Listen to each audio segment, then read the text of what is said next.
The last of the periodic trends we will look at is actually a trend that connects more with bonding. So sometimes people would call this a bonding trend, but it is really based upon the properties of the individual atoms that is determined when they are involved in a bond. So here it's the ability of an atom to attract electrons to itself. So really with this, we're talking about shared electrons, or it is the ability to attract in covalent bonds, but all atoms, even the ones unlikely to form covalent bonds, do have electronegativity values. So when we are looking at the reactivity of metals and nonmetals, when we are looking at their ability to gain or lose electrons, a lot of times we associate ionization energy with the reactivity of metals. That low ionization energy means more reactive, making francium our most reactive of metals. And we associate electronegativity as a slightly easier trend to explain as the reactivity of nonmetals. That makes fluorine, right there, just covered it up, the most reactive of the nonmetals. So attracting electrons here in a shared situation, or even attracting and gaining electrons, so kind of back to electron affinity is what they do.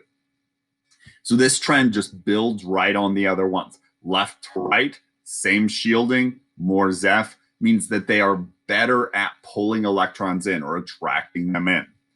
Top to bottom, we've got the same Zeff by the time we've canceled out our electrons with more distance and more shielding, a larger R value.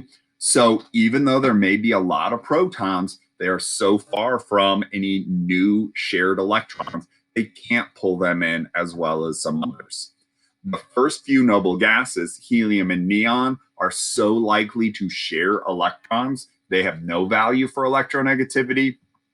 But the lower noble gases in certain compounds can actually bond. So we do have known electronegativity values for those.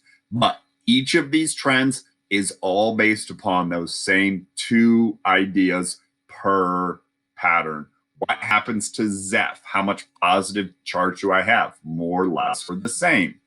How much shielding or how much distance do I have? More or less, or the same, based on the location. I'm going to mention this in this video and to kick off the next one, so you might hear it twice. But transition metals don't follow these trends as strongly as others because the D sublevel doesn't fit the shielding Zeff explanation in the exact same way that we have used for the others. So in terms of size, in terms of ionization energy, in terms of electronegativity and affinity, they have mostly constant values, sometimes even some up and down, depending how the electrons are paired within those D sublevels. So any prediction we would do with the transition metals is basically just predicting that they are often similar to one another. Down a column, we can't expect that extra shielding to occur. So the extra shielding is true. So any trends that we are talking about within a column are fairly predictable, but maybe slightly less strongly so for the transition metals.